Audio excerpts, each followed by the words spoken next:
Ron, if you just raise your hand. Ron's also the food chairman. Probably here's Ron. Here's Ron. Look. He can give you his sales pitch. We currently have denim shirts, we have poplin shirts, long sleeve. Denim shirts, poplin shirts, long sleeve. We have polo shirts, we have caps. We have these hoodies. This is something new. Somebody asked me about a pullover sweatshirt, so I'm going to look into that. Anything you want, we'll sell it to you. Thank you, Ron. So, the usual, are there any new members that this is their very first meeting? Yeah, we got half a dozen. I see a hand back there. Want to just stand up, yell out your name. Sean Block, I'm from East Side. Sean, someone here is looking for you. Who was asking for Sean? Abraham. Oh, okay. Okay, thank you. Glad to see you. And any... I'm just here to check you guys out. Well, last month, two fellas checked us out and they signed up, so hopefully you'll see something that you like. Great, thank you. There you are. Okay. I checked you out last month. I signed up. You did. There we go.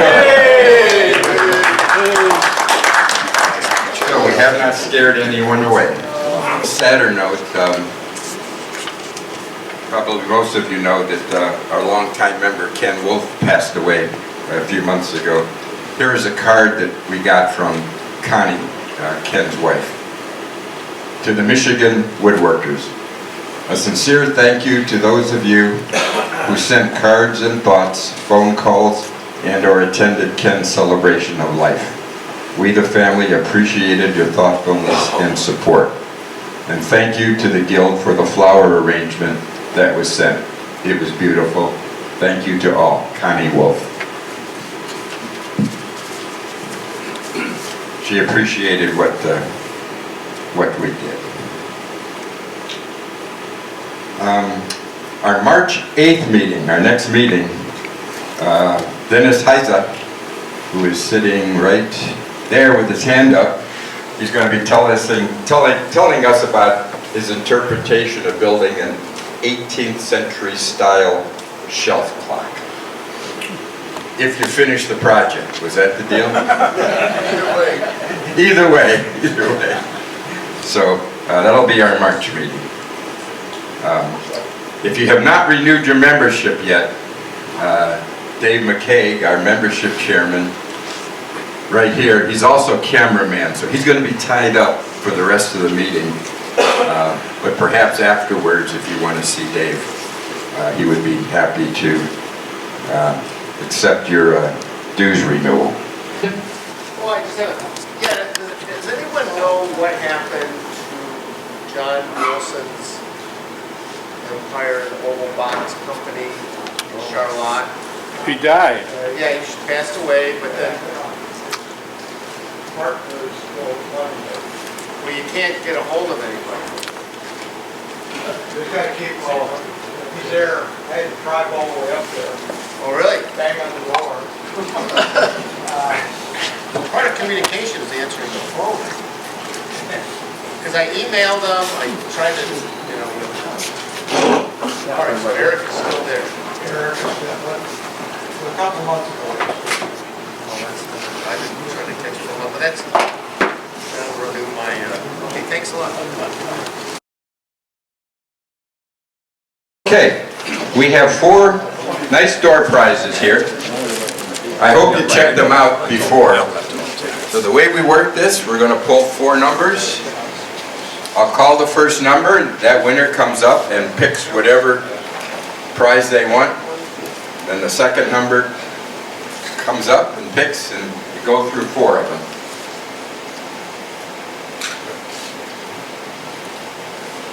Here we go. All right. And the first winner. I'll go to the last 4 numbers. 2098. You sure you need more tools now? You must have, because you bought the ticket. Number 2036. Me. 2036. Me. All right. And 2024. 2024. Okay. 2114. All right. Now, before Jeff makes his presentation, we've got a special treat. Some of you may be familiar with the Sam Beaufort Woodworking Institute. We've had a nice relationship that's been building between them and our guild. Well, today we have two ladies from Sam Beaufort, Chelsea Roberts, VP of Marketing and Communications, and Carolyn Racine, VP of Continuing Education. They asked if they could come and make a presentation to us on the Sam Beaufort Institute. So I'll let them start at the beginning and explain it. Thank you so much for having us. Like Jerry said, I'm the new VP of Marketing, and I was hired because Luke is going to be pretty tied up for the next couple of years. We're going to talk to you about why that is. And so he needed to find somebody who could really take our show on the road and just make sure that everybody in Southeast Michigan and Northeast Ohio is very aware of who we are and what we do. So that's who I am. Do you want to do that? Yeah, and my name's Carolyn. I am both the VP of Continuing Ed, so I oversee all of our short-term classes that are 1 to 7 days. I also teach some of those classes. So yeah, I'm very around. If you're ever at the school, you'll probably see me or even get an email from me before you step foot in the door. Yeah. Cool. So who has heard of us? Okay. We were promised a friendly crowd, so thanks, Jerry. I'm going to talk to you a little bit about Luke's story. Our presentation today is fairly short because we wanted to give time for people to ask any specific questions, but we have about 10 slides, so we'll just run through those. This is Luke Barnett. He's the founder and he's the president of the Sam Beaufort Woodworking Institute. Luke's story is really incredible. I wish he could be here to tell it to you himself, but basically the short version is that he overcame childhood poverty and homelessness by becoming a skilled trades woodworker. He really lifted himself out of a very negative situation, and in short order, he's only 40 years old. I'm 37.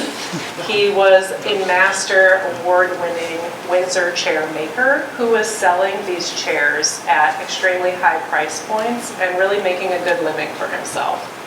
He likes to say that he is a carpenter who became an educator, and now he somehow became the president of a global destination for craftsmanship, creativity, and community, which is really what we're doing at SBWI. The school was founded formally in 2015, became a nonprofit in 2017, something like that. And then we started our trade school program in 2020, which we'll talk about a little bit more. So Luke is still very much teaching at the school. He teaches the Windsor chair classes, and he just has this incredible drive to bring these skills back into the public consciousness. This is just a little short tour of our shop. We have a 3,600 square foot building. It's the site of a former women's prison. So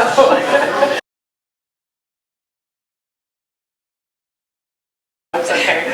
And it's a gorgeous facility. It's really got built from the ground up.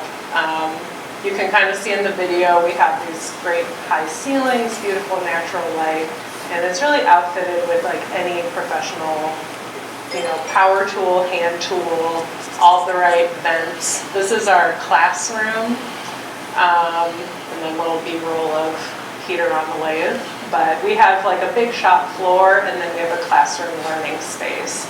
So right now, when we have our trade school in session, And we have our continuing ed class. Folks are kind of working all together throughout the shop.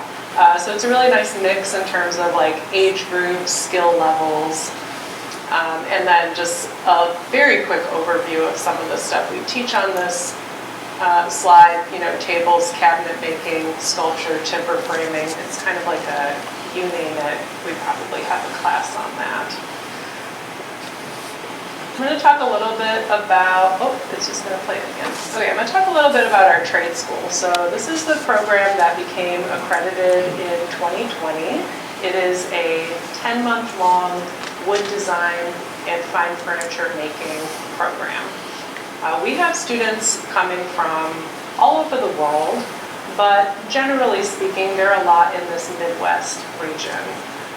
For every Well, you can do the math on this, but we get 200 applicants every year for a program that we only have space to fit 24 students. So it's 2 cohorts of 12. Since starting this accredited program in 2020, during the pandemic, and everything was crazy, we have a 5-year average graduation rate of 90%. And a 5-year average employment rate of 89%. So our students are going on to work in, lucrative fields that have a high hourly starting wage, and fields that are importantly meaningful. So making interesting things, making custom things, not necessarily just going to like work on a line or do something that wouldn't require the full year-long education, high-end furniture making, interior trim. These are some photos of our students. It's worth mentioning that they really do come from all walks of life. So our typical trade school student is a little bit older. They might have already done an associate's program. They're not like fresh out of high school. One of the students on this slide, well, I could tell you the story of a couple of these students, but Rhiannon, she's on the end. She went for 2 years to get an automotive design associate's degree, decided it wasn't really for her, and her dad is an architect, so she was really interested in design. She came to the program, really found a love of actually making things and executing on design. And she is working at Metrica, which is a high-end furniture company and based out of Maine, I want to say Massachusetts. And then Rami, who's next to her on that slide. Oop, there we go. He has a really fascinating story as well. He actually dropped out of medical school about 2 years in.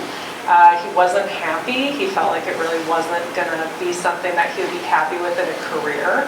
And he moved back home to his parents' house, and they were super supportive, and they encouraged him to, pursue something else that he would really like. So he graduated from the wood design program, and he is now working at Herman Miller. So we have a lot of these really positive success stories. I just want to share a couple of those with you. In addition to the trade school, we offer continuing education and intensive woodworking instruction, and I'm going to let Carolyn talk more about that. So we're just kind of highlighting on this slide some of our visiting instructors. We are lucky enough to be able to afford to bring in instructors from all over the country, or sometimes all over the world. Alexander Grobacheski, if you know anything about wood carving, he's truly one of the best in the world, and he's also a lovely character to just be around.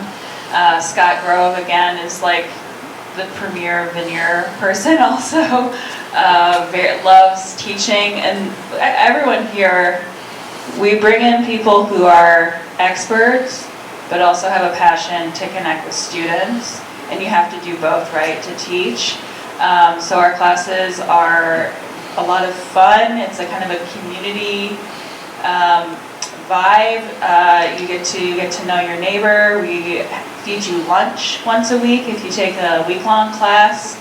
And we are really focused on you, the student, having a good time and like getting what you need and want out of that experience.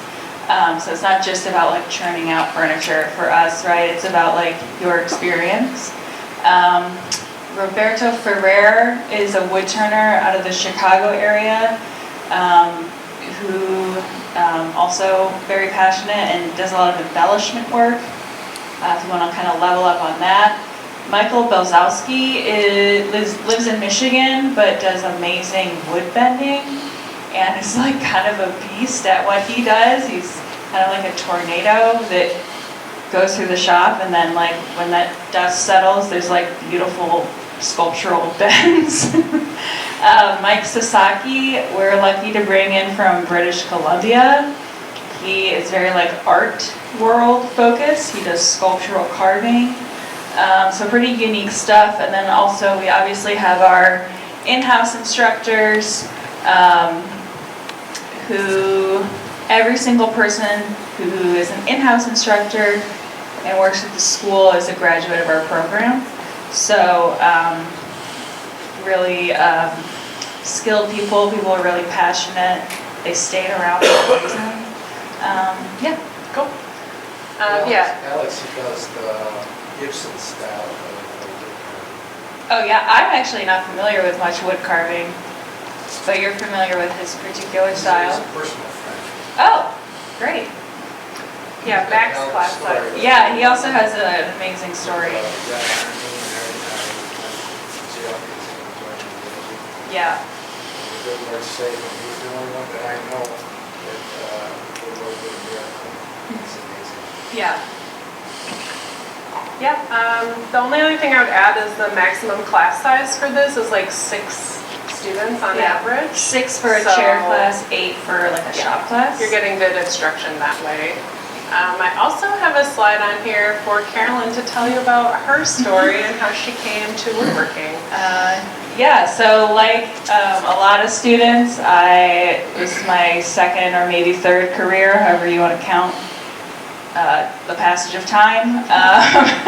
I'm actually from the Adrian area. I'm from Tecumseh, Michigan, so basically back in my hometown. But I had even though there's a lot of like tradespeople in my family, like master carpenters, seamstresses, people that make things for a living, I never had an interest in it until later. I went to the University of Michigan, I studied creative writing, I moved to California for a decade, was silly for a while, ended up running a restaurant, TLDR, I got really burnt out and homesick. So I was just taking woodworking classes for fun when I was living in Los Angeles. And I found the wood shop, as we all know it to be, like very peaceful and like really fulfilling place to be in. And then my mom told me that back in my hometown there's a woodworking school that does a career program, and I was like, that's cute, but I'm not moving back home to my small town. But then I was like, I'll apply, I'll tour, and then I ended up loving it, and I went to school there, and I was like, but for a year, I'll move back to California when I'm done. And then here I am, I work full-time at the school, and I don't live in California. So I stuck around, and I'm really happy to both be back home and doing something that I love. Yeah. Cool, thanks. And this is some of Carolyn's work on the slide and a shot of her teaching. And then if you want to talk a little bit more about like the kinds of things that folks are making, or we can just, I don't know how maybe we should move on through these, but. Go ahead. So some shots of like some of the gorgeous work that students make. This is both continuing ed and trade school students. So people, when I came, I was really shocked by like the quality of work that's coming out of just one week-long class, for example. Yeah, so the top left is someone who I graduated with, and my good friend Adam Davies. This is our final case piece where he did this like beautiful veneered panels. He had an art career before this. He was a very established photographer, and then kind of moved into woodworking. This is also his Windsor chair that he made as a student. Lower left is Chloe Campo, also final case piece, very like modern, beautiful, like I think there's multiple types of maple being used. It's like a study in maple, which is like beautiful. And then this is a music stand. It's the Wart Metric music stand that Luke Barnett teaches occasionally. But I believe that particular music stand is a student final after either 5 or 7 days of work, which is incredible, and we really try to get you there, right? I would imagine that person has some woodworking experience, but to make a music stand as beautiful and elegant in a class in 5 days is pretty amazing. A testament to Luke's teaching as well.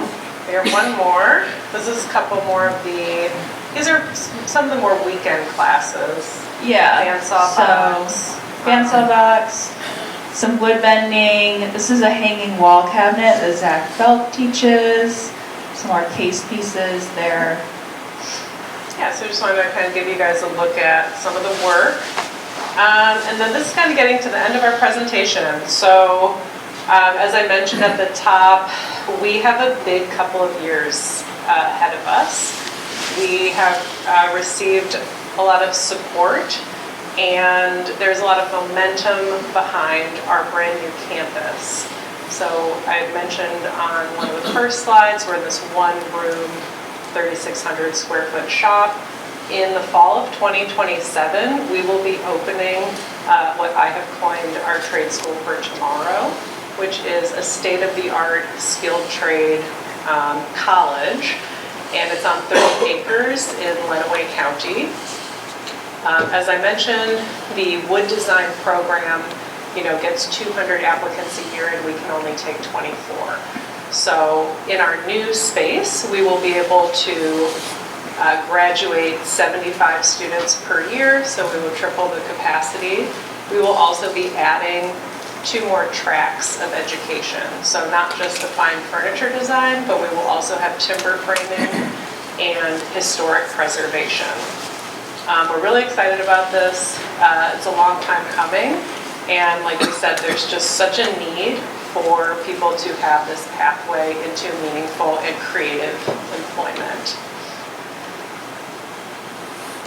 So this is us, sbwi.edu. The last slide I'm going to leave you guys with is our newsletter opt-in. So I write a twice monthly newsletter. If you're not super online on Facebook or socials, this is a really great way to just get a bi-monthly newsletter from us with a student success story, upcoming classes, what's full, what we're still enrolling.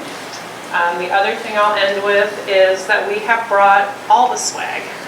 So we have these gorgeous catalogs. These are the timber framing classes. These are our course catalogs. We have little magnets. We have little car bumper stickers. And up here, we also have an article. So just this morning, I didn't have time to put it in the PowerPoint, but we are featured on the front page of the New York Times Sunday edition today. We're in this article about people who are recreating Henry David Thoreau's Walden Cabin. So we're having Walden Cabin series of classes in September, and a journalist called Luke to talk about it. So we're super excited about that as well. And yeah, I think at this point we can just open it up to questions. They're mostly going to be directed for Carolyn, I bet. So, Yeah. what do the students, that want to come to the school, how do you sort through them in acceptance? Do they have to produce something or? Oh yeah, so Write an that's a essay? good question. So acceptance into the wood design program is actually not based on your woodworking skills at all. You can have 0 experience. I fell into that category. What we're looking for is people who are good character, so you have to have someone write you a letter of recommendation. We want to see people that can set to something and complete it and be very headstrong. It's not an easy program, even if you do have experience. As we all know, it's heavy hand tool work, very detail work. So we just want to see people that can prove like tenacity, and also that they have a plan, some semblance of a plan for what they want to do when they're done. They want to work, have a career. You're obviously going to change your plan a lot once you get educated and kind of learn the lay of the land of this world. But yeah, it's kind of more like character and drive. Yeah. Is there a link between finishing the program and the apprenticeship and getting employment? Do you offer like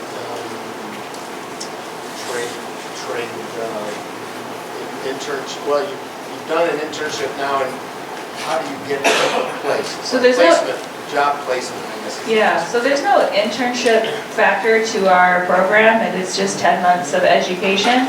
But we have a really strong relationship with very high-quality employers, and we're building more and more relationships. So one great example locally is Vogue Furniture out of Royal Oak.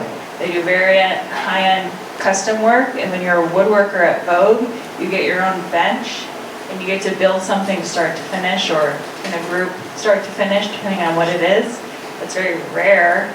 It's a dream job, basically, and we're looking for employers that have a good, like, work life. So we bring in people, employers, they present to our students. It's kind of like an open invite to apply, and a lot of students at our school land those jobs. So we don't do job placement, but we get to know our students very well. There's 24 people. It's a small staff. We're all in the same building all day. We get to know our students, so if someone's like particularly interested in something, like I know there's a student right now that's interested in like timber framing, let's say. Well, we have so many connections in that world, so we're gonna like kind of shoot some emails, shoot some feelers out, and our small class size like lets us do that. Yeah.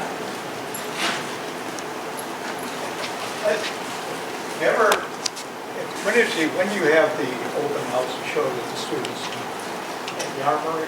Yeah, so right before our students graduate in May, May? we have an open house of their work. So if you go there in May, when they have this, all the students will show what they did during the year. You get an incredible, it's incredible. So they each do a custom piece, or whatever you want to call it. It's actually showing their work from all throughout the year, the work that they want to show. Yeah. So anyway, they can each pick something, and some of the stuff they make is absolutely phenomenal. They showed some of it on the screen.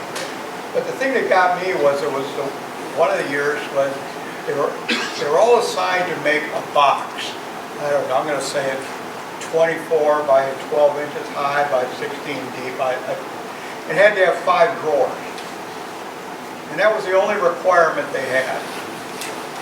And each of them had to do it. So they had this whole ring of them, and they were all excellent, and they all showed that they each had their own talent, their own vision, and created it. And it's pretty amazing. It's kind of a school, but it's kind of more than it. It's almost like a R&D center, whatever you want to call it. I mean, everybody there is working not to pass the test or not to pass this, but they're evolving. Anyway.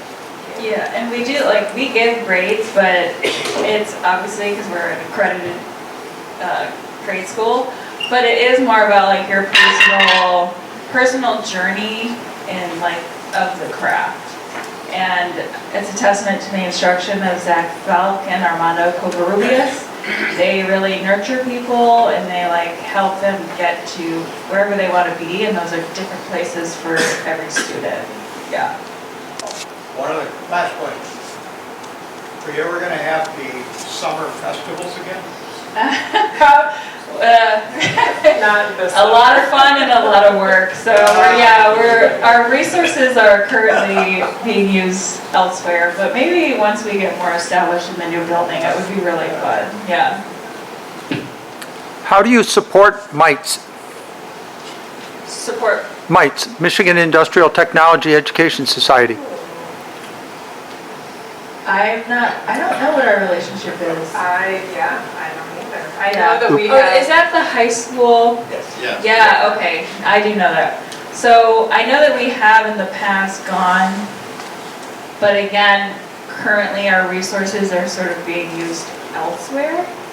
But I'm sure in the future we'll make that connection again. 'Cause it is, we do a lot of local high school career fairs. Our coworker Peter has been going and kind of making those connections and letting students who are interested in it or maybe don't even know that this world exists yet, kind of familiarizing them with the fact that this is a viable career option. And like Luke says, this is not alternative education. This is education that is just as prestigious as a four-year college. So specifically with Mike's, we're not going this year, but we are still trying to nurture those relationships. Eric had a question. Yeah, let's do one more. Oh, I was just wondering whether you Luke used to work with wounded warriors. Do you still do that? So the veterans program has moved out of our shop. They have their own shop locally in Tipton. So they're fully independent now. Steve McCarroll, who's an instructor, is very involved in the veterans shop. And we always, like, people still come to us asking about it, and we kind of send them their way. But yeah, they have a full shop, and they do like open hours, I believe, for veterans. Cool. Thank you guys so much for having us. Very much. As you see, Steve is a strong supporter. He's been pushing it quite a bit. They're going to, Carolyn and Chelsea are going to have to leave, but they're going to leave their catalogs here. I definitely suggest you get the course brochure for this year.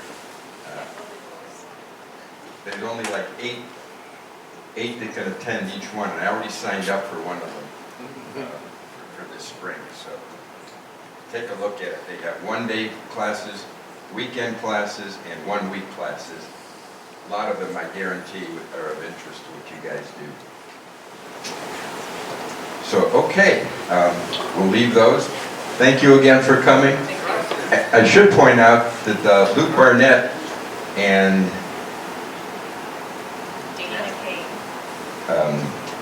who's the other fellow that's coming? Your chief of staff. Peter Densmore. They are doing our all-day seminar in October. They're going to come here and do a hands-on build a Windsor chair demo. So that's October, so we'll be publicizing that as we go. One other thing. What's the name Sam Beaufort? Who's Mr. Beaufort? Sam Buford was Luke's dog. He has moved on to a different dog life. So the school is named after the dog. We didn't want to name it the Luke Barnett School. I wanted you to hear that. What a story. Sam Buford is a dog. Okay. Thank you very much. And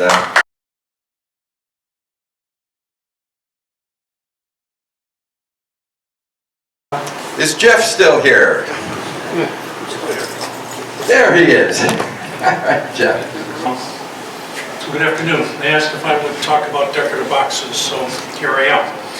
I've got about 35 minutes of presentation material, and I'm going to ask to go straight through that. If you hold your questions to the end, I promise I'll save time and we'll have room for some good discussion. So, with that, this is both an easy and a difficult talk to do at the same time. The easy part is I made a lot of boxes. There's a sample here. The hard part is I'm talking to a bunch of woodworkers about making a box. You've all made boxes of some kind or another.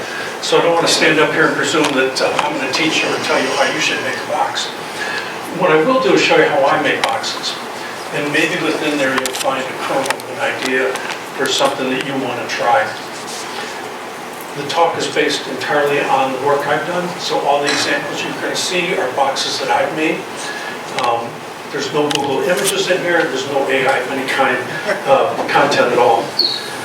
I'm going to talk about square-sided boxes, so not bandsaw boxes. And I'm talking about things that are certainly less than 1 cubic foot in size. So these are boxes that are meant to sit on a table, meant to be on a shelf on a display. When I'm making boxes, I'm always keeping in mind 3 things. The first is utility.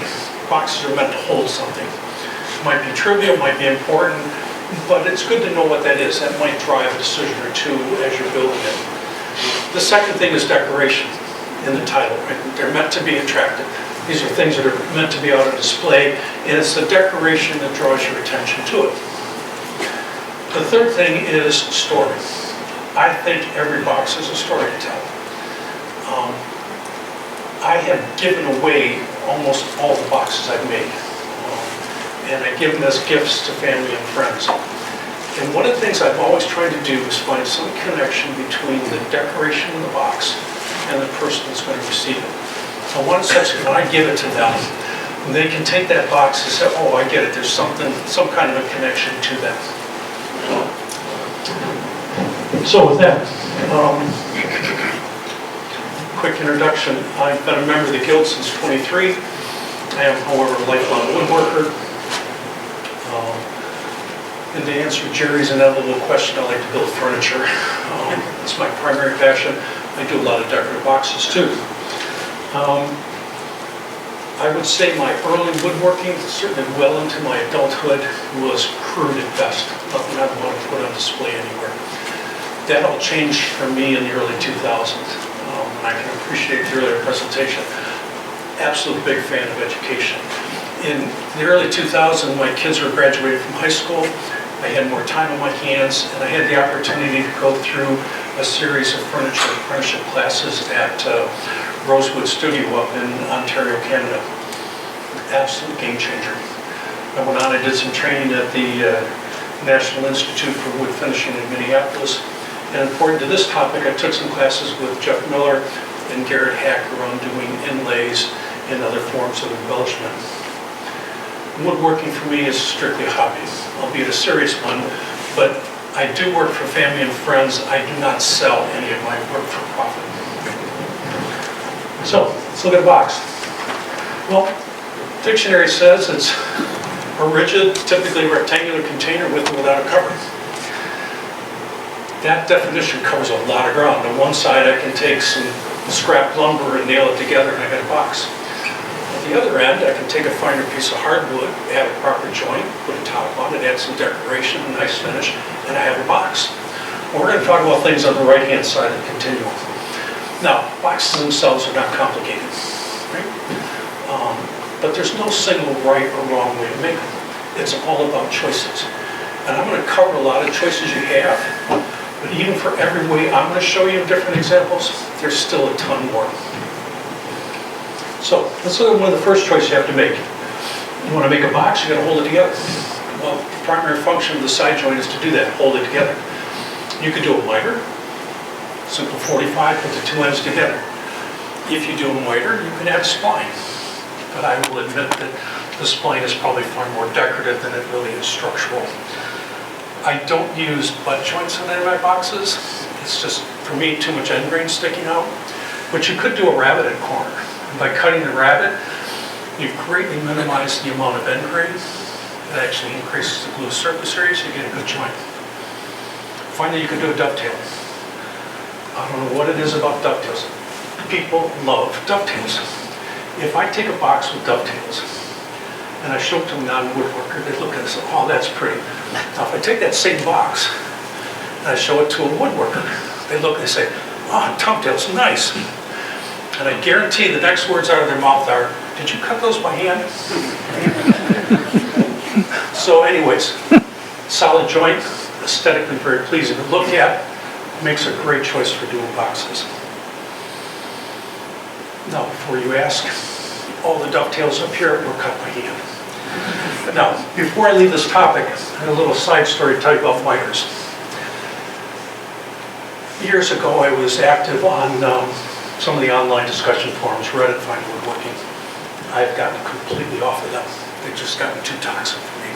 And I'll tell you the episode that pushed me over the edge. About 4 years ago, I wanted to make a box and highlight the continuous grain pattern. So, similar to this one, where if you look at every four corners, the grain pattern matches perfectly. Now, does everybody know how to take a single board and do that? Is there anybody that doesn't? Okay, if you don't, hold that thought. If you ask me at the Q&A, I'll give you a quick 2-minute tutorial on how to do that. So anyways, I made the box, posted a picture on Reddit. And in the comments, someone came back and they said, looks like you used miters. How did you reinforce the joint? I answered, I just glued it. There's no other reinforcement. And they said, miter joints are weak. Real woodworkers use dovetails. Okay, that's a rather bold statement to make, but I guess everyone's entitled to their opinion, even if they're wrong. But they're wrong for 3 reasons I think are important to this talk. And the first was the choice of miter versus dovetail. Don't get me wrong, I love dovetails. But in this case, I wanted to highlight that continuous grain pattern going around the corner. If I use a miter joint, I have a clean, sharp edge, and you can see the figure of the wood waterfall from one side to the next. If I use a dovetail, now I've got the end grain from the pins and the tails protruding through the adjacent side. The joint itself looks nice, but it completely obstructs the pattern of the wood. So in this case, miter was the right choice. The second thing they said was miter joints for amateurs. So let's look at this box. So start with miters. I look at the top. All 4 corners are perfectly square. The joint is tight, there's no gaps. I look at the bottom. Again, all 4 corners are perfectly square. The joints are tight, there's no gaps. If I look at the sides, they're all straight, they're all perpendicular to the surface of the top and the bottom. There's no gaps on the outside, there's no gaps on the inside. That didn't happen by accident. If you're going to do a miter, you have to be very careful when you're setting up to cut it. You have to be very deliberate when you are cutting it. If you are off by a fraction of a degree, I guarantee that box will never close square. Now, the final thing they said was, miter joints are weak. So I'll go back to this box. I made this for purpose of demonstration. I apologize, it's not very decorative, but I get to use it in the shop after today. This is made out of sugar pine. The sides are 1/2 inch thick. It's constructed with a miter. It's held together with original type bond glue. Put this on the floor outside. Oh no.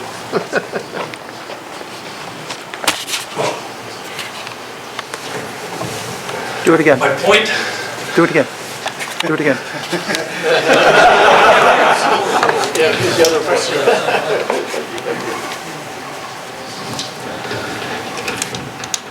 Sorry, I lost my mic.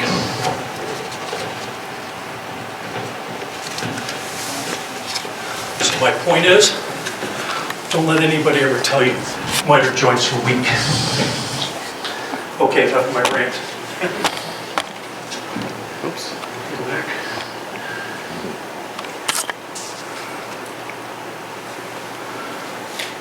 Got the sides done, you got to worry about the bottom. Easiest way is to do a datum, especially if you're doing a, it doesn't matter, the datum will work for any joint. It's relatively easy to cut. You can cut it regardless of how you've done the side joint. The nice thing about data is it'll give you a little bit of room for expansion and contraction. So you've got a solid wood bottom, you don't have to worry about seasonal wood movement. When I'm making my boxes, they're probably in about a 1/4 inch thickness range for the bottom. A little bit lighter as the box gets smaller, but rarely would I go above a 1/4 inch. Now, once you do the bottom, you got another choice to make. Should I put feet in my box? Yes or no? Strictly a matter of personal preference. Not going to affect the functionality.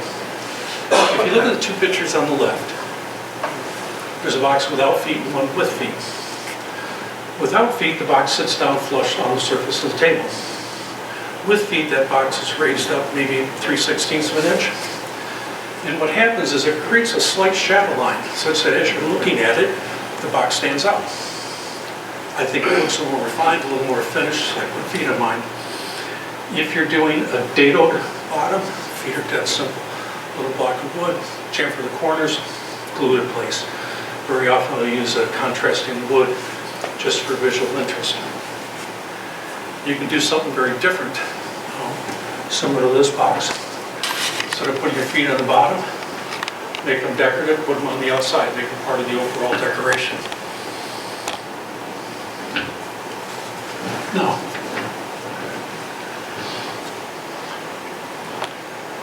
you got the sides, got the bottom, got to worry about the top.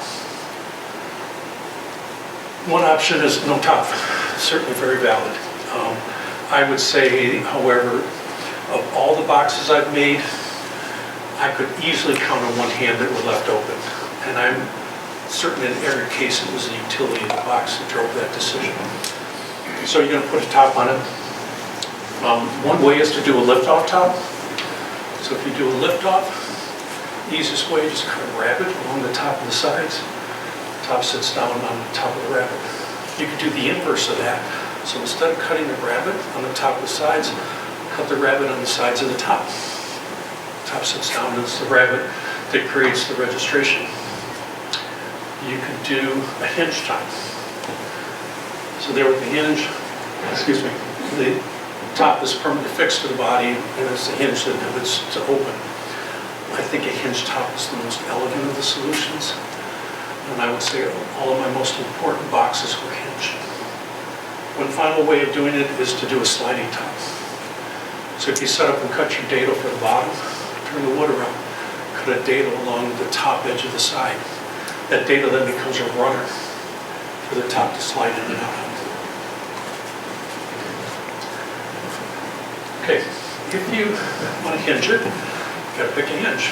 You can use quadrant hinges, butt hinges, side rail hinges, they all work. The hinges I'm showing there are all stop hinges. So in other words, that hinge will open to about 95 degrees, and there's a mechanical stop put into the hinge that holds it open in that position. Some people like to use a fine chain or a piece of leather as a lid stay. I think that's more applicable for a larger chest with a heavier top. These are lightweight stop hinges, more than adequate to hold it open. The hinges I'm showing there are all from Brusso Hardware, B-R-U-S-S-O. I think they make the absolute best hinge available. Unfortunately, over the last couple of years, they've gotten pretty pricey. I have to swallow hard these days if I order them. Some other choices for you. Horton Brasses makes a really nice hinge. They're also at the upper range. But you can get some good stuff at places like Lee Valley, Highland Woodworking, Rockland, and so forth. Now, That was Russo, R-U-S-S-O. Brusso, B-R-U-S-S-O. If you go online and look for a Chinese knockoff, say you go to Amazon, do a search on brass box hinges, you get a whole list of hinges. You scroll down, you pick one. And you start reading the description, you see words like brass colored or brass plated. You just got to be careful what you're ordering. So I decided to order one once. I ordered a butt hinge. They came, and I could tell immediately it was not the same quality as the Brusso. In fact, that hinge is right here. So I was playing with it. Sure enough, I got to 90, opened up, 95 degrees, it stops. Then with just a little added pressure, blew past the stop and flopped open. That's useless. So that went in the scrap pile. I did sometime later go back and order a side rail hinge. And I have to say it's actually acceptable, and it's on that prototype box. So I know the manufacturing sources of Amazon are changing all the time. If you find what you like, I go back almost immediately and order a bunch more, because you never know if you're going to get them. Now finally, I don't go to the hardware stores, the big box stores for my hinges. I find they don't cater to fine woodworking.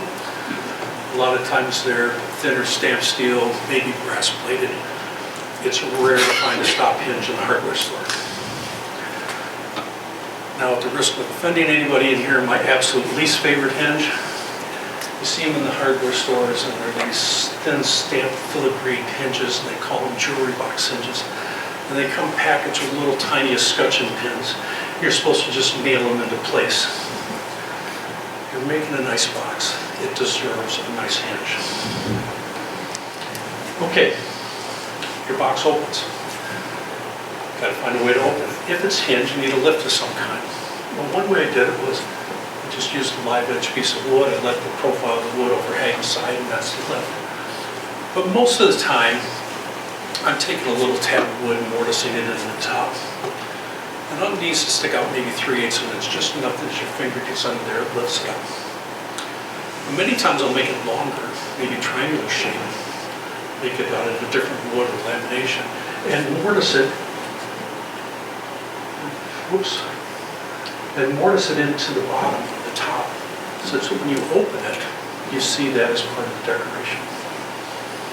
If your top lifts off, you've got to be able to grab it somehow. One way is to go to lathe, just turn a simple little button knob. In this example, I'll put an inlay in there. If you don't have a lathe, you can take a small square piece of wood, rectangular block with just a chisel. You can fasten it into a nice shape.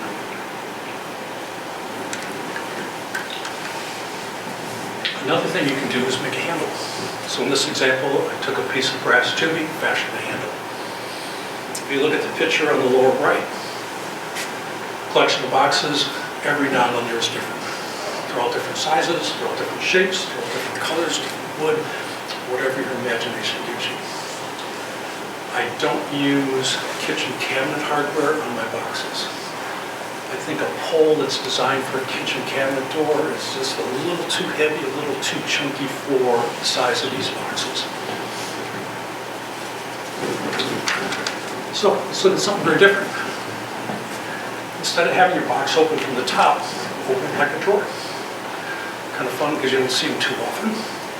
You're basically making a mitered box, saving one side to be the face of the drawer. What I like about these the most is the top is always visible. And it's completely unobstructed. There's no knobs or anything in the way. That top then becomes the canvas for your decoration. So you have this big wide open space you can work with. There's a few examples there, and I'll talk about a couple of those in a minute. So let's talk about making these things. Most of the time using solid wood, using cut-off scraps that we have left over. Any species is valid. I'm always looking for highly figured things, decorative woods, some of the exotics because you're not using too much of it. When I'm making my boxes, the sides are probably in about a 1/2 inch thickness range. Thinner as I go to a smaller box, rarely any more than a 1/2 inch. I don't like a 3/4 inch side on mine.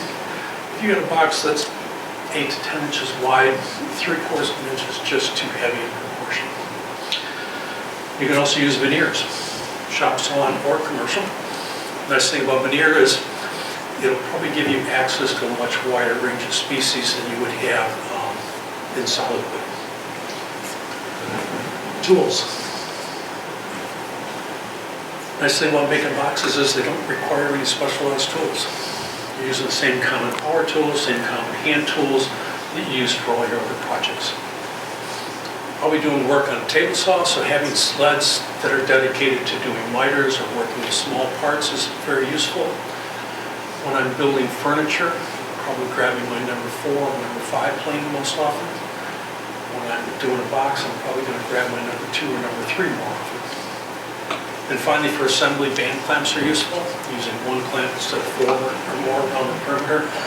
The other thing about a band clamp is they come with a hard right angle column. So as you clamp it together, it will actually help keep it square during assembly. Finish. Dealer's choice. You can do whatever you want. You can paint them, stain them, dye them, leave them natural, whatever works for you. In terms of top coat, wax, oil, varnish, urethane, lacquer, shellac, whatever you're most comfortable applying, whatever maybe you have on hand. It could also be whether you're looking for a matte finish or a higher gloss finish, that might drive your choice as well. When I'm making my boxes, I prefer to finish the inside before I assemble them. It's much easier to take a small flat piece of wood and apply finish to it than it is to assemble the box and try and get finish down to an inside corner. If you do finish ahead of time, always take some blue tape and tape off the joint surface area. That way, when you're assembling it, you're adding glue to raw wood. All right, decoration. by the title, this is where the fun comes in. I'm frequently using multiple species of wood, woods that will complement each other. I'm looking for things that are highly figured, I like the exotics, and very often the wood itself is the decoration. For me, there's nothing more beautiful than just a nice, highly figured piece of wood with a nice finish on it. But you can further embellish them with all kinds of things. You can add inlays, you can do marquetry, moldings, laminations, dyes, cutouts, use metal, paint, all kinds of things. And it's through that decoration, it goes back to how do I tell the story, make the connection from the box to the person that's going to get it. So let's look at some examples of different decoration. Top left, it's an example of an inlay. So there it's a walnut box. The inlay is done with some holly and wenge. And there's also a commercial banding around that edge as well. Top center is an example of metal. That center panel is a piece of etched copper. Really wild pattern to it. Nice bright color. Top right is an example of marquetry. That's this box here. So commercial veneers cut into a pattern, assembled, and applied to the surface. Bottom left is an example of cutouts. I said earlier that people love dovetails. Even more people love to see their name. Kids especially. If you give a kid a box with their name on it, they immediately just want to grab onto it. They immediately recognize them, that's mine. So they're fun to do. In this case, I did the cutout with a scroll saw. I've done them where I've carved them. You could use a router. Any way you can put the name in there. And finally, another way of doing the decoration is with paint. In this case, it's actually black lacquer, this box here. You don't even see the wood. But I'll talk more about that box in a minute. So I want to talk a little bit more about decoration, but more focused on the story. The top left is another drawer box. It's another example of marquetry. In this case, that image is of Delicate Arch in Moab, Utah. It happens to be one of my family's favorite vacation spots. That box is in the family, and it still starts conversations and reminders about the various trips we've had. The top right, that box is made out of apple. My neighbors are good friends, had this big old mature apple tree in their yard, and it was taken out by a storm. So when it was being cut up, I went over and grabbed a log. And I originally thought maybe I'd turn a bowl. But I'd never worked with apple before, and when I opened it up, I was shocked at how beautiful this wood is. Really nice figure to it, great variegated color, this nice orange, yellow color to it. So I decided to slice it up, let it dry for 9 months, came back and made that box.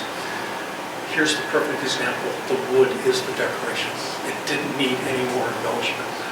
So that box just got a simple oil wax finish, and I gave it back to them, my neighbors, as a reminder of what they lost. The box on the left, the rose. The color of that rose is important. My wife's grandfather used to hybridize roses, and in fact sold a few of his creations to Jackson & Perkins, the flower company. That rose is called Coral Satin. It won national awards from the American Rose Society, and in 1961 he was given a patent for it. So that box is a tribute to his legacy. And finally, the box on the lower left, lower right, is a treasure box I built for my granddaughter. Her name is Acer. That's her real name, not a nickname. And she was named after the maple tree. So that box is made out of curly maple. They live in California. They love to hike in the mountains. So took a wood burner and created that scene on the front. My daughter's a big fan of color. She always says, Dad, you can never have too much color in your life. So for her, that box got dyed a bright yellow. And you're going to see more of that in a minute. Okay, those are my boxes. Before I wrap up, I've got 3 short videos I'm going to show you. I promise they're short. The first is about 2 minutes. It's a step-by-step process for how we make the veneered pattern boxes. And the other 2 are very short. Look at some treasure boxes, but they each have kind of a fun surprise. I don't know if you'll be able to, it's got some background music, but we'll see.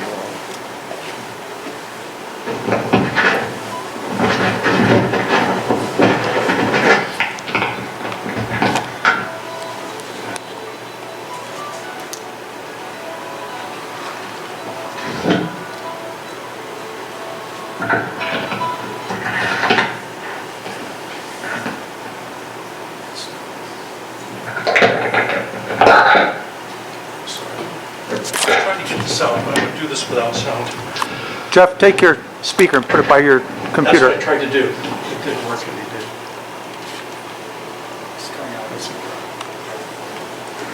You can watch without sound.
Okay, here's the treasure boxes.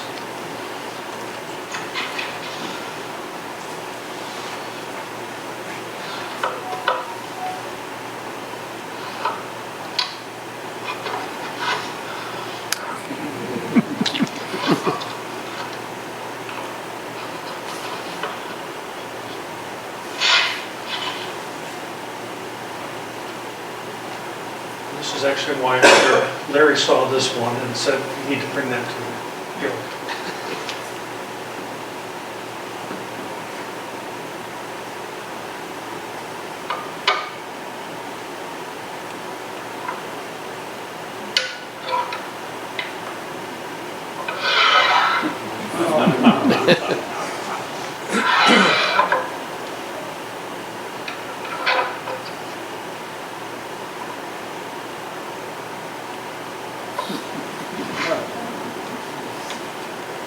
Okay. Super. Boxes.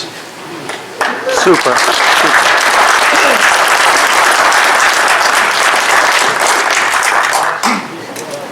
Yeah. You said you did some of the names with the scroll saw?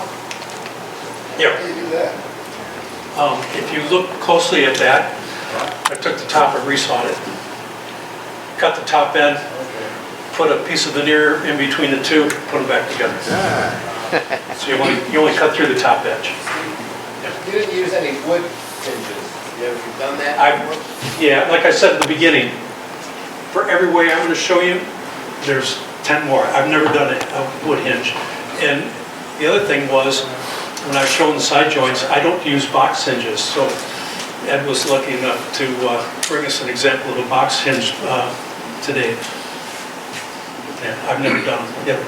On those ones with the secret compartment, did you tell the people that they had a secret compartment? Worth $100. I did. And before you ask, they were delivered with the $100 bill in place. Two questions about finishing small boxes. One is, if you're doing a miter joint, can you finish before you cut the joints? And the second is, depending on the use of the box, would it be unwise to have an unfinished inside and a finished outside? So I've never thought about trying to finish it beforehand. My initial thought would be probably not, because I don't know if I'm done playing around with it. Do I have to do any fine tweaking? And as careful as I am, especially on a miter box, sometimes I'll get a little bit of glue squeeze out. And so I have to go back with a chisel, and if I end up scratching them, I'm in there finishing it. So, yeah, for me, I cut them, just run some tape over this joint area. Is that both questions? No, the other was leaving the inside unfinished on certain boxes. I mean, you can. Would be a structural. It's not going to be a structural problem at all. The only thing that I worry about is if they get dirty or anything, you can't wipe them off. Even if you put a simple wax on it, you can still wipe them off. So all my boxes have a finish on the inside. Jeff? Your slide presentation pointed out how scary it is to cut the lid off the top of one of these boxes. Yeah. I guess I'm right on it now. The question went to your slide, showed how scary it was to cut the lid off those boxes. Right. Whenever I do that, it does not come out dead smooth on all four corners. What is your secret for that?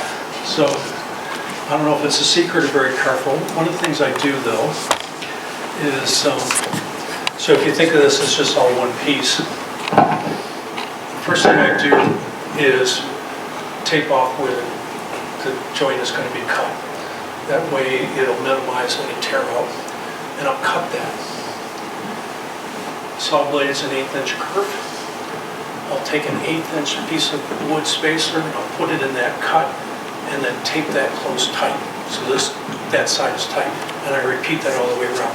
Now, when you get all done, there's a good chance one corner is just off slightly, and plane is your friend. Just touch it up with a hand plane.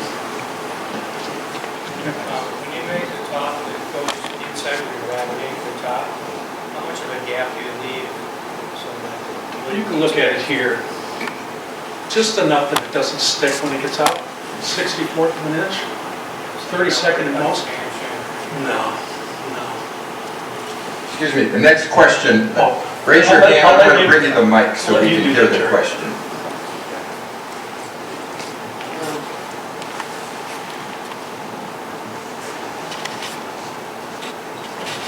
I'm enjoying your presentation very much, thank you. You showed me before the program how you handled the Paducah wood. Yes. So it didn't have the aging and oxidation. Would you share that with us? Okay. Thank you. So this is Paducah or paddock, however you'd like to pronounce it. I always pronounce it paddock. Is everybody familiar with it or not familiar with it? Okay. It's a wood from Africa, Western Africa, I believe. I think it's absolutely gorgeous. Some people call it exotic. I don't know if it really is. It's not that expensive and it's readily available. And you can get it from sources that are certified as, sustainably harvested. I think it's absolutely drop dead gorgeous. The thing about paddock is when you cut it, it looks this color. If I leave this board alone and don't do anything to it, in about 2 or 3 years, the wood on the outside of here is paddock. This was cut in 2008 when I didn't do anything to it. Now, if you are doing a piece that is primarily all paddock, in this case I could get away with it because it had just an ebony inlay in it. If it had a lighter color to it, you can't. And what I do is, before I finish it, so it's fresh off the mill, I make a dye, the exact color of the wood. And I dye it the exact same color. So it doesn't change it, it's the same as it did, but it'll hold the color fast. It will not fade. I've got a plate that I turned more than 10 years ago. I did that to it, still looks this color. You can do the same thing, I've done it with walnut too. We all know light woods get dark, dark woods get light. Walnut will fade, especially in sunlight. If your piece is primarily just walnut, dye it the same color, and it'll hold that nice rich chocolate color. Hang on, let me bring you the mic. Raise the hand, who's next? We're gonna go side to side, really. Just steps. My first experience was I didn't finish a box. Okay. And I put a top on it, Uh-huh. and when I came back in the winter, it was 3/8 of an inch short on the side. So I guess I'm a little concerned, and I realize finishing it, cut that down, but I'd be a little concerned about not finishing the inside. Yeah, Because I might get a curl. 3/8 that's an extreme example. The box is only about 12 inches wide. I mean, so if you look at this box, this is made out of cherry. So the expansion on this thing is going to be up and down. It shouldn't change much this way at all. What I'm more worried about is how dry is the wood. Not that it's going to expand, but it's going to warp. So that you got to be careful with. Yeah, was that wood dry? It was dry, but Yeah, I don't think you're going to see any oak boxes up here. Not my favorite wood for boxes. The open grain is just... When you're doing a waterfall like this, do you connect the back end with the front end? Hold that. Jeff, I just wondered, do you have time to talk about the threading that you did on those 2 boxes there? The inlay Yeah. box on this side, I have side and end, side and end. You just take these things and put them together. But there's a little bit of a trick. Now, when you're making these boxes, this is rift sawn lumber. I think it works best for this kind of a box because the rift sawn will give you this nice striped pattern. You can do it with any of them, but rift just works best. Now, if I'm cutting it here, so if I take that wood and you think about bending it, well, this pattern is right there. But if you're going to do this, you have got to be meticulous about marking your boards. Anyways, if I do this, they don't match. The reason is, if I look at the growth right here, it's down here, but because this is rift sawn, those growth rings are up at an angle. So that same growth ring from here is way up here. So when I put them together, they don't match. But in the middle, if I do this, now when I put them together, this is what was the inside becomes the outside. Guarantee they're going to line up perfect. Okay, now one more trick. When you're cutting the ends, I come in and cut a miter such that the tip of that miter is right on the edge of the board. When I'm cutting in the middle, if I use a table saw, I've got an 1/8 inch of curve for the blade. I'm cutting at a 45-degree angle. I got a curve that's almost 5/32. Now, if the pattern of the wood is fairly straight, it might not be a problem. But if there's any swirliness to it, 5/32 would be enough that the pattern doesn't line up. So what I do is, where I want to cut it, I will cross-cut it with a Japanese pole saw. So I'll put it on the bench. The pole saw only has a 1/32 inch wide curve. So now I have 2 pieces of end grain. I can cut it here, and I can cut it here. And now instead of those ends being 5/32 of an inch apart, they're only a 32nd of an inch apart. And you're going to get a much better match at the corners. Does that make sense? Well, I got that in your hand. What type of dye are you using? Transfast tints, Homestead Hardwares. I think we were talking about this last meeting. They've stopped making it. If you go to the Homestead finishing website, they still have a stock, and they still have it in stock, and you can order it and pay with PayPal and get it. There's other tints out there. I've used Mixol as a good one, and in fact, somebody ought to talk to Steve or whoever was doing the epoxy last month. They were using a different tint as well. But I like the powdered tints. I think they look good. Anything else? Yep. Just a comment on the miter joint.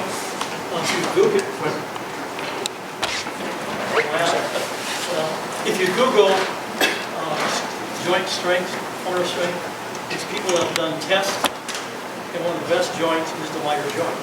And the reason is because if you take two flat pieces and glue them together, it's extremely strong. If you take two butt joints, it's very weak. Yeah. But on a miter joint, you have half flat grain and half end grain. I mean, I like my miter joints. I'm not ashamed to use them. I think they look great. For certain things, they work perfect. Other times, I think a dovetail works nice. So, you know, you got to use them all. But I'm not afraid of it for strength by any means. Anything else? No other questions? Okay. Okay. Jerry, if I can. Sure. Go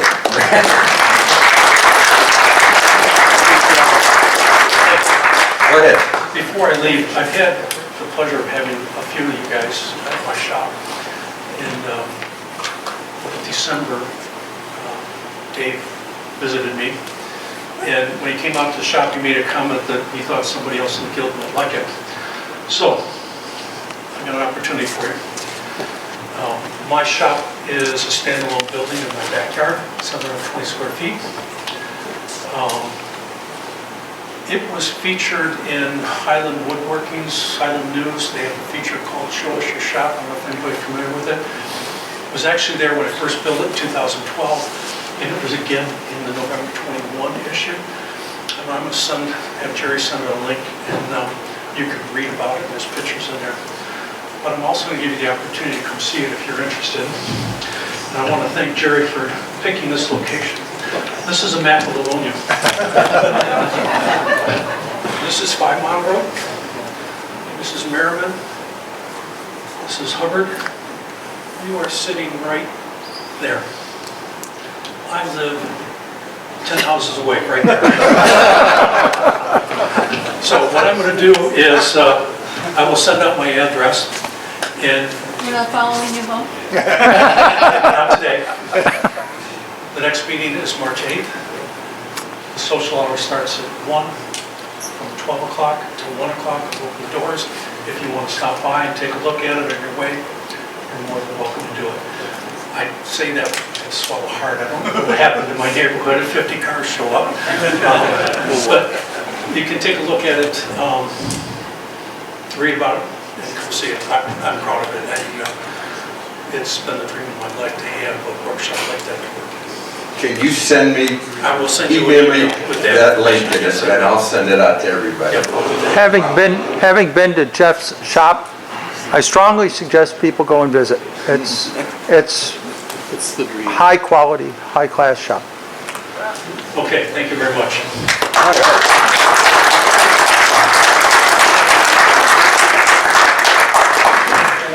By the way, we had 66 members here today, which, to my knowledge, that's a modern day record. So we all, Jeff and Sam Beaufort and the board, we really appreciate you all coming out. And I love seeing a lot of new faces and the old timers. So make sure you pick up the schedule for the Sam Beaufort. Like I said, I think the course I signed up for is in May. It's a one-day shaker box class, and you end up the day with the 3 nested shaker boxes to take home. So I've always wanted to do that, and I don't have to drive all the way to Mark Adams. Just go out to Adrian. So pick up the brochures, and thank you all, and watch your emails. We'll send out on the next meeting's announcement, and see you then.